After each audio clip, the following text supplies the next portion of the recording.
You ever get that feeling that there's something more going on? Like there's this whole other layer to reality, just beneath the surface, packed with wonders, if only we knew how to see it. Well, that's exactly what we're diving into today, this idea of learning how to truly see. So let's start with this question. What if the world's deepest secrets aren't actually, hidden from you, not locked away by some cosmic gatekeeper? But instead, what if they're just waiting for us to learn how to see them, to adjust our focus just a little bit? That's the journey we're kicking off right now. And our starting point is this really ancient, powerful plea from the Psalms. I mean, this is a cry for insight that has echoed for literally thousands of years. The person writing this isn't just asking to understand some text, they're begging for the ability to see wonders. Okay, but here's where it gets really interesting. Think about it for a second. If something's hidden from you, what's your first instinct? You ask for the thing to be revealed, right? You'd say, God, just show me the wonders. But that's not what the verse says. It says, uncover my eyes. It flips the whole script. The focus is totally on us, on our ability to perceive. It's saying the power and maybe the responsibility is on our end. The work starts with us. So, the big question is, how? How do we actually do that? How do we uncover our own eyes? Well, believe it or not, the answer is tucked away in this brilliant little linguistic clue. A secret connection right there in the text. Okay, check this out. On one side, you've got our verse from Psalms, Galeeni, uncover my eyes. And on the other, a totally different verse from Genesis, talking about a mound of stones, a barrier. And the Hebrew for that is Ad Hagal Hazeh. See that word that pops up in both? Gal. That is definitely not a coincidence. And this one little word, gal, holds the entire secret. Because, get this, it has two completely opposite meanings. It means to uncover or to reveal, but it also means a heap, a mound, or a barrier. The very thing that blocks your view. How crazy is that? So that's the secret right there. The text is giving us a massive clue. It's saying the way to get to Gal, the revelation, is by using the Gal, the barrier. The thing that seems to be concealing everything isn't an obstacle at all. It's the key. The very thing that hides the wonders is how you learn to see them. Okay, so if that's the secret, who mastered it? I mean, who actually lived this way? And that question brings us to one of the most important figures in Jewish mysticism, Rabbi Shimon bar Yochai, or as he's often called, Rashbi. He is the central figure when it comes to the Torah's inner, hidden dimension. So for his entire life, Rashbi was teaching these incredibly deep secrets of the Torah. But the deepest secrets of all, the real core stuff, he saved that. It was only revealed on the very day he passed away, a day we now know as Lag BaOmer, which is celebrated as this huge festival of mystical light.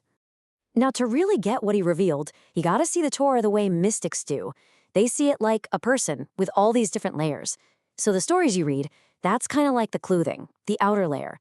The laws and commandments, the structure, that's the body. The mystical secrets inside, that's the soul. But Rashbi, he was going even deeper. He was after the soul of the soul. So throughout his life, Rashbi revealed some truly incredible insights.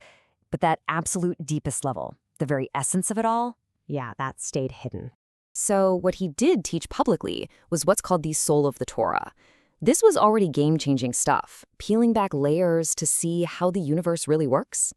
But there was something more, the soul of the soul. And this wasn't just another level of secret. This was different. It was like a direct line to the divine essence, a light so intense that, frankly, the world just wasn't ready for it. In fact, Rashbi himself was nervous about revealing it. He knew just how powerful these ideas were. It wasn't until his very last day on Earth, on that day of Lag BaOmer, surrounded by his students, that he finally just let it all out. He opened the floodgates and shared the soul of the soul. And what was this secret of secrets? Well, it was the very mystical core that would, centuries later, get organized and spread as the teachings of Hasidut. This was the source code. Okay, but this brings up a whole new problem, right? How can a teaching so profound, so powerful that its own master was afraid to reveal it, how can that ever be made available for regular people like you and me? There's a beautiful story that explains how. So the story goes like this. There's a king. and his only son, the prince, is terribly sick. The doctors say there's only one cure. You have to take the most precious gem from the king's own crown, crush it into a powder, and mix it with water for the prince to drink. Everyone in the court is horrified. Destroy the crown's centerpiece? But the king doesn't hesitate. He says, "What good is my crown if I don't have an heir?" Now, he wasn't destroying the gem. He was transforming it to save his son. Fast forward a few centuries, and the Alter Rebbe, who founded the Chabad movement, saw this story as his own mission. He needed to take that sublime gem, Rashbi's secrets, and crush it, breaking it down into an accessible system of thought that could heal a generation that was spiritually suffering. And this is where it all comes together. That whole journey, from that ancient plea in the Psalms to the hidden word clue to that deathbed revelation, it all leads directly to us, right here, right now. So let's just recap. Rashbi revealed the secret. The Alter Rebbe made that secret accessible. And that power, that new way of seeing, has been passed down generation to generation. And now, well, now it's our turn.